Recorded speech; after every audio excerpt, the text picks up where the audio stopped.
কেবলমাত্র ওয়েস্ট বেঙ্গলে ভোট হচ্ছে না, আজকে তামিলনাড়ুর ভোট হচ্ছে। 5 তারিখ কেরলের ভোট হয়েছে, আসামের ভোট হয়েছে, পন্ডিচেরির ভোট হয়েছে। সাদা কাগজ দিন, আমি সই করে দিয়ে যাব। এইবার এই 5টা রাজ্যের কোথাও বিজেপি ক্ষমতায় আসতে পারবে না। তামিলনাড়ুতে বিজেপি ক্ষমতায় আসতে পারবে না। কটা সিট পাবে? কেরলে 1-2 খুব বেশি হলে, তাও না 0 হতে পারে। আসাম এবং পন্ডিচেরিতে বিজেপি সরকার ছিল, যারা ওই সরকার দেখেছে তারা অপেক্ষা করছিল ভোটের জন্য। আর পশ্চিমবঙ্গে আসছেন নরেন্দ্র মোদী, প্রতিদিন প্রায় 2বার 3বার 4বার করে মিটিংয়ে বক্তব্য রেখে যাচ্ছেন। বিজেপি যদি পশ্চিমবঙ্গে ক্ষমতায় আসে, পশ্চিমবঙ্গটাকে নাকি সোনায় মুড়িয়ে দেওয়া হবে, সব বেকারদের চাকরি দেওয়া হবে, মা বোনেদের ইজ্জত রক্ষা করা হবে। বাচ্চা বাচ্চা ছেলেমেয়েরা স্লোগান দিচ্ছে, twinkle twinkle little star, Modi সবচেয়ে বড় লায়ার। সারা ভারতবর্ষের এই কথা বলতে লজ্জাবোধ করছে। আমার দেশের প্রধানমন্ত্রী তিনি, কিন্তু সারা ভারতবর্ষের সবচেয়ে বড় মিথ্যাবাদী ঠক প্রবঞ্চক মানুষটির নাম ওই নরেন্দ্র মোদী। আমি বলছি না। বিজেপির এমএলএ এমপি, তাদের নেতা এমপি সুব্রমণিয়াম স্বামী গত ডিসেম্বর মাসে পডকাস্টে বলেছিলেন, গত মার্চ মাসে পডকাস্টে বলেছেন, কোনো ঠান্ডা ঘরে চুপি চুপি বলেননি, মাইকের সামনে দাঁড়িয়ে বলেছেন। সেই কথা রেকর্ড করা হয়েছে, সারা ভারতবর্ষ জুড়ে প্রচারিত হয়েছে। এখন পর্যন্ত বিজেপি সুব্রমণিয়াম স্বামীর বিরুদ্ধে কোনো কেস করেননি। সুব্রমণিয়াম স্বামী বলেছেন, অনেক বিজেপি মহিলা সাংসদকে তার মন্ত্রিত্ব পাওয়ার জন্য নরেন্দ্র মোদীর সাথে অনৈতিক শারীরিক সম্পর্কে লিপ্ত হতে হয়েছে। লজ্জাবোধ করছে কথাটা বলতে।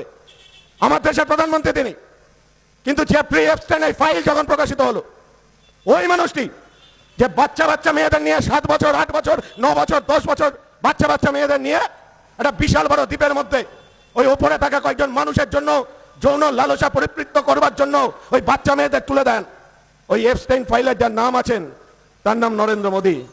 তিনি ভারতবর্ষের প্রধানমন্ত্রী। সাধু সেজে ঘুরে বেড়ালে সাধু হয় না, মুখে মিষ্টি কথা বললে সাধু হয় না। ভেতরে আছে কি? উনি এসে বলছেন পশ্চিমবঙ্গের সব বেকারদের চাকরি দিয়ে দেবেন। মোদী সাহেব, আপনার হাতে তো রেল আছে, আপনার হাতে তো পোস্ট অফিস আছে, আপনার হাতে তো ব্যাংক আছে, আপনার হাতে তো সুরক্ষা দপ্তর আছে। এক রেলে যা শূন্য পদ আছে সেই শূন্য পদে লোক নিয়োগ করুন না, 10 লক্ষ বেকার যুবকের চাকরি হয়ে যাবে। আপনি বলছেন 7ম পে কমিশন দেবেন পশ্চিমবঙ্গে বিজেপি সরকার হওয়ার 45 দিনের মধ্যে। ত্রিপুরাতে ক বছর হলো সরকার হয়ে আছে? আসামেতে কত ইলেকশন জিতে গিয়েছেন? গুজরাটে কত ইলেকশন জিতে গিয়েছেন? বিজেপির কর্মী সমর্থকদের এখানে দাঁড়িয়ে বলতে চাই, আসামে 7ম পে কমিশন চালু হয়েছে, ত্রিপুরায় হয়েছে, মোদীর নিজের রাজ্য গুজরাটে হয়েছে। মিথ্যেবাদী কোথাকার মিথ্যে কথা বলবার জন্য একটা মাইকের সামনে দাঁড়িয়ে কথা বলাই যথেষ্ট। তারপর আসলে আমাদের সারা ভারতবর্ষটাকে মোদী ছেড়ে দিতে চাইছেন 5টা শিল্পপতি গোষ্ঠীর হাতে। টাটা, বিড়লা, মিত্তাল, আম্বানি আর আদানি, এই 5ম ভদ্রলোকের নাম আজ থেকে 30 বছর আগেও আমি আপনার শুনিনি। এখানে যে বয়স্ক মানুষজন আছেন, কণিকাদি বসে আছেন, গৌতম আদানির নাম শুনেছিলেন 30 বছর আগে? আমরা যারা এই অঞ্চলের রাজনীতি করি, গৌতম আদানি 30 বছর আগে ছিলেন একটা মোটর গাড়ির গ্যারেজের মালিক। এখন সেই গৌতম আদানি সারা ভারতবর্ষের 8খানা এয়ারপোর্টের মালিক, 14খানা সমুদ্র বন্দরের মালিক। আপনার আমার পায়ের তলায় যে খনিজ সম্পদ আছে তার 50% মালিক ওই গৌতম আদানি। আপনার মাথার উপর দিয়ে যে ইলেকট্রিকের তার ঘুরে গিয়েছে, যত ইলেকট্রিক তৈরির কারখানা, সমস্ত কিছুর মালিক হয়ে যাচ্ছে আজকে গৌতম আদানি। আমার সমস্ত রাষ্ট্রায়ত্ত কারখানা, সমস্ত ব্যাংকের টাকা পয়সা সব চলে যাচ্ছে গৌতম আদানির পেছনে। মোদী সাহেব যখন মিত্র বলে ভাষণ দেন, ওই মিত্র আপনিও নন, আমিও নই, ওই মিত্র আসলে গৌতম আদানি। মোদী সাহেব অস্ট্রেলিয়ায় বেড়াতে গিয়েছেন, সঙ্গে নিয়ে গিয়েছেন এসবিআই এর তৎকালীন চেয়ারপারসন অরুন্ধতী মুখার্জিকে। অরুন্ধতী মুখার্জিকে নিয়ে গিয়েছেন কেন? আদানি সাহেব অস্ট্রেলিয়ায় গিয়ে একটা খনি কিনবে এবং খনির জন্য 6000 কোটি টাকা তার লোন দরকার। আপনি আমি যদি একটা গাড়ির জন্য, একটা বাড়ির জন্য এসবিআইতে যাই, ওই ব্যাংকের ম্যানেজার জামাই আদর করে বসাবে, তারপর 25খানা কাগজ দেখতে চাইবে। 25খানা কাগজ দেখে যদি আপনি ইএমআই শোধ দিতে পারেন, তাহলে ইএমআই শোধ দেওয়ার মতো করে আপনাকে ব্যাংকের লোন দেবে। 3 মাস ব্যাংকের ইএমআই লোন দেবে, শোধ করবেন না, পেছনে বাউন্সার লেলিয়ে দেবে। আর মোদী সাহেব অস্ট্রেলিয়ায় বসে 6000 কোটি টাকা লোনের ব্যবস্থা করে দিলেন আদানি সাহেবকে, কারণ তিনি অস্ট্রেলিয়ায় খনি কিনবেন বলে। বলেছিলেন না 12 বছর আগে, আমি দেশের চৌকিদার, আমি দেশের চৌকিদার, দেশ থেকে সব কালো টাকাকে উদ্ধার করে নিয়ে আসবো, কোনো কালো টাকা বেরোতে দেব না। আমি বক্তব্য দীর্ঘায়িত করব বলে সব লিস্ট বলছি না, 30 জনের নামের তালিকা এখানে বলে যেতে পারি। বিজয় মালিয়ার থেকে শুরু করে নীরব মোদী, ললিত মোদীর থেকে মেহুল চোকসি, 30,000 কোটি টাকা, 20,000 কোটি টাকা আপনার আমার জমানো ব্যাংকের পয়সা নিয়ে তারা দেশ থেকে দূরে পালিয়ে গেছেন। কি করছে বিজেপি? আজ থেকে 20-30 বছর আগেও পরদেশ বলে একটা সিনেমা হয়েছিল। আমরা তখন যারা ছাত্র আন্দোলন যুব আন্দোলনের সাথে যুক্ত ছিলাম, আমরা সেই সিনেমার গান গাইতাম।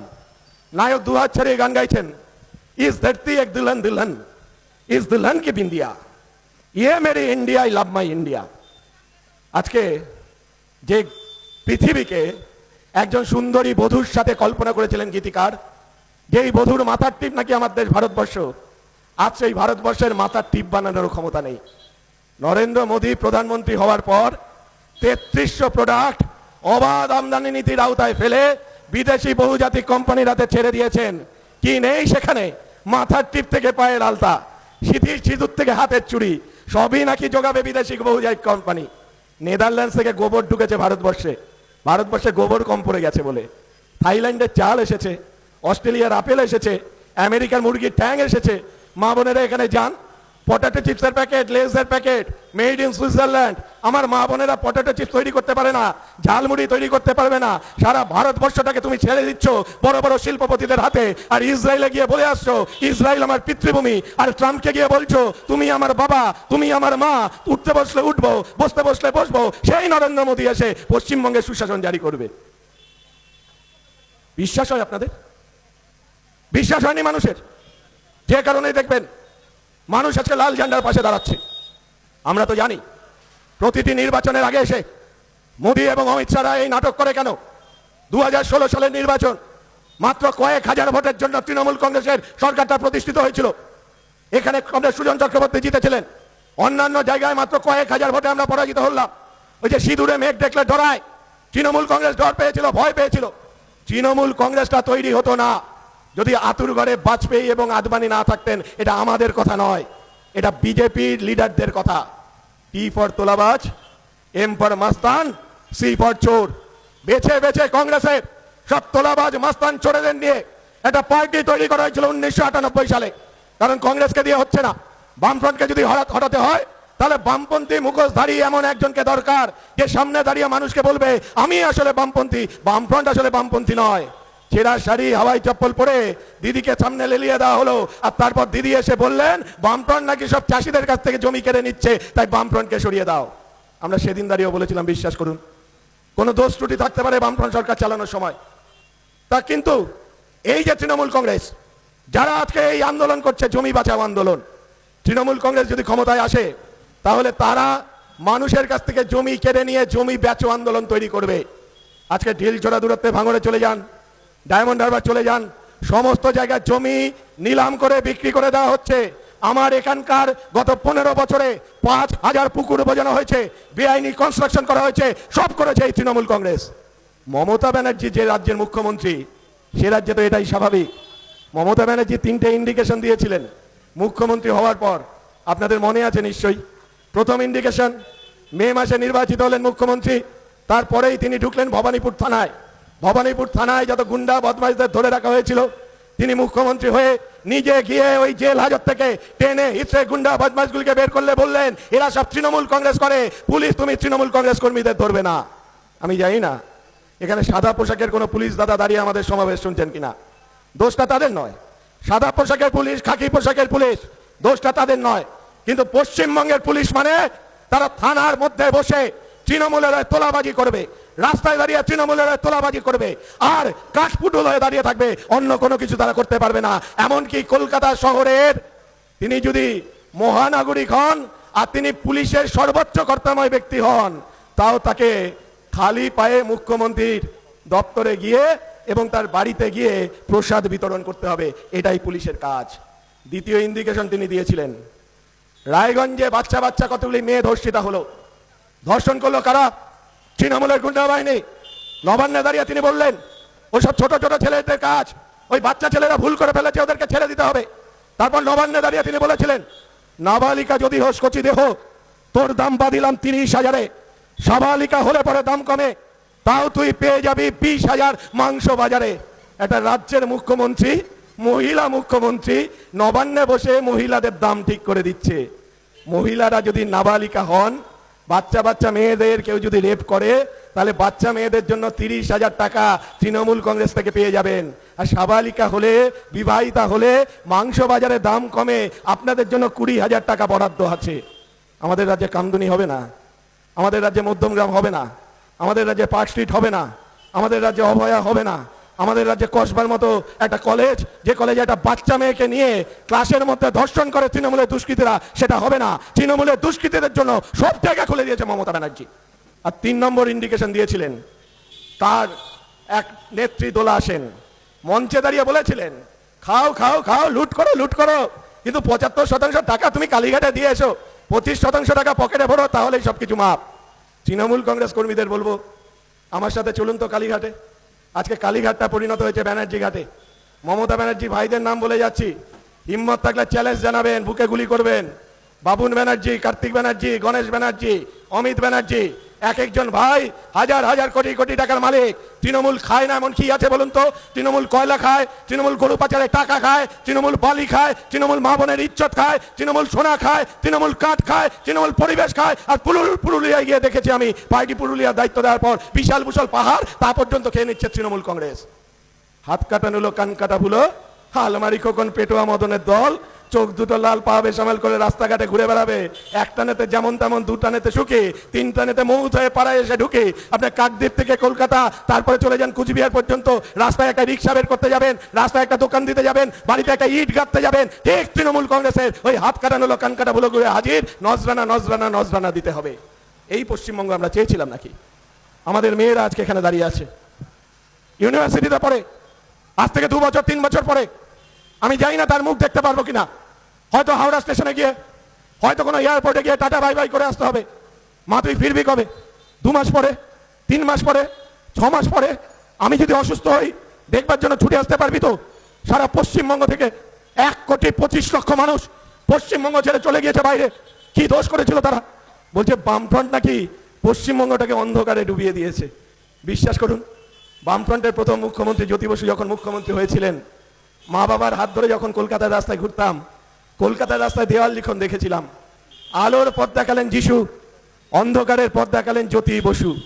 মিছিলে হাঁটছেন প্রিয়রঞ্জন, হাতে ঝুলছে বড় লণ্ঠন। প্রিয়রঞ্জন হাঁটছেন আর লণ্ঠন ঝুলাচ্ছেন।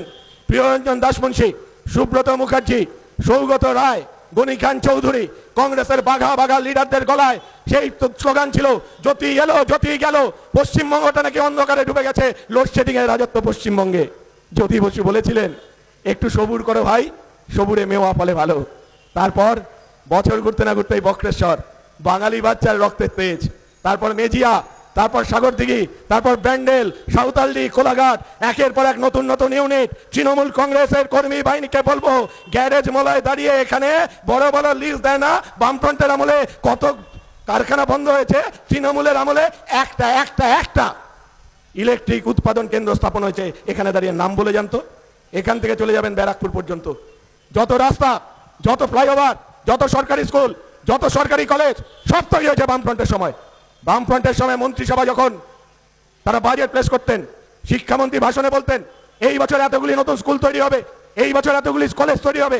আর তৃণমূলের শিক্ষামন্ত্রী দাঁড়িয়ে বাজেটে বলেন, এই বছর আমাদের 8,800 স্কুল বন্ধ করিলাম। বামফ্রন্টের আমলে এসএসসি, সিএসসি, বামফ্রন্টের আমলে পিএসসি, একের পর এক চাকরি। আর তৃণমূলের আমলে সুপ্রিম কোর্ট লিস্ট বের করে 26,000 মানুষের চাকরি খেয়ে নেয়। সবাই ঘুষ দিয়ে চাকরি পেয়েছে, বিশ্বাস করুন, আমরা বিশ্বাস করি না, কিন্তু কিছু কিছু মানুষ তো ঘুষ দিয়েছিলেন। তাদের নাম জানালেন না কেন? তাদের নাম জানালে অন্তত বাদবাকি মানুষগুলি বেঁচে যেত। তাদের নাম জানাননি, আর এই মানুষগুলি ঘুষ দিয়েছিল বলেই পশ্চিমবঙ্গের শিক্ষামন্ত্রীর বান্ধবীর খাটের তলার থেকে 50 কোটি টাকা আর 11 কেজি সোনা বেরিয়েছে। কোথার থেকে আসে এই টাকা? যে কারণেই বলে যায়, সারা পশ্চিমবঙ্গ জুড়ে অরাজকতার রাজত্ব তৈরি করেছে তৃণমূল। আর এখন মা বোনেদের কাছে গিয়ে বলছেন, এপারে দেবাশিস কুমার আর এপাশে গ্যারেজ মলয়, যে তৃণমূল না থাকলে লক্ষ্মী ভান্ডার থাকবে না, কন্যাশ্রী থাকবে না। আরে ওভাবে ভয় দেখান নাকি? সরকারের কাজটা কি? জয়ললিতার নাম শুনেছেন তো? ক্যান্টিন আম্মা জয়ললিতার নাম শুনেছেন? যিনি সবার আগে এই ধরনের অনুদান প্রথা চালু করেছিল। টিআরএস এর নাম শুনেছেন?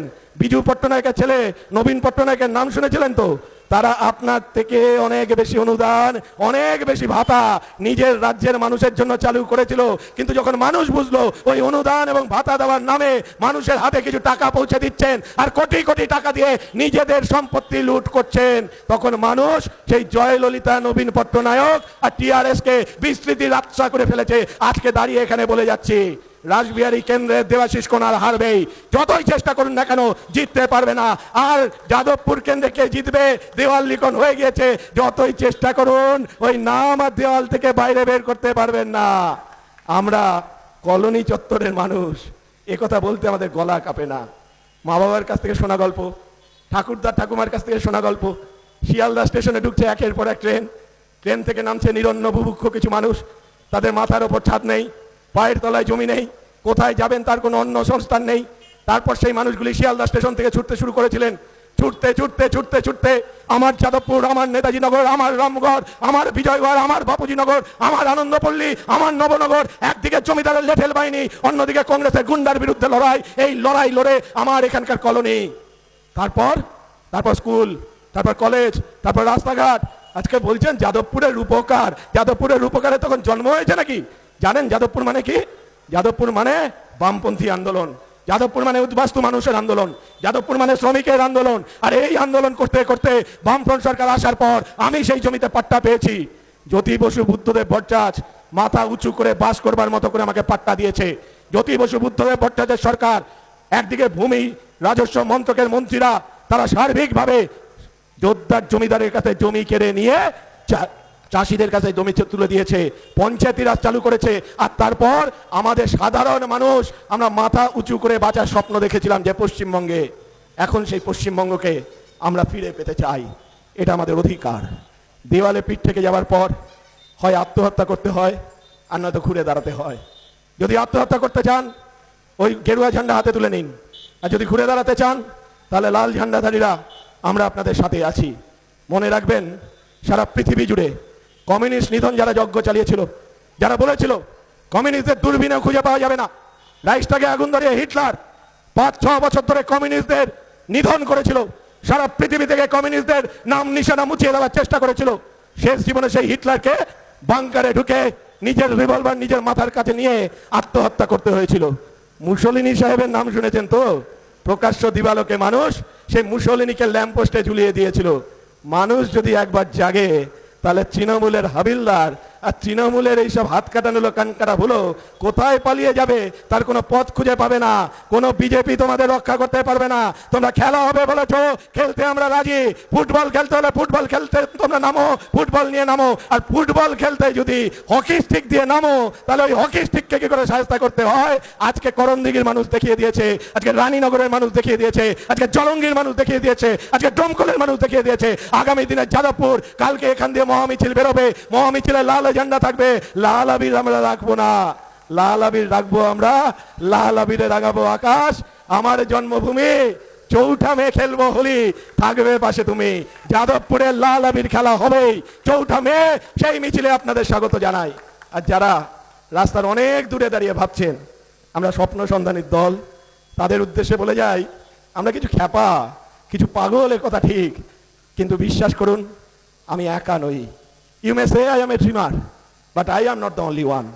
I hope someday you will join us. The world will be at one. ভাবছো তুমি আমার স্বপ্নের কারবার, জেনো তবু আমি একা নই। আর একদিন তুমিও আমাদের সাথে নামবে লড়াইয়ে দিন বদলাতে। সমাজটাকে আমরা হরিজেন্টালি ভাগ করি, আধা আধি ভাগ করি।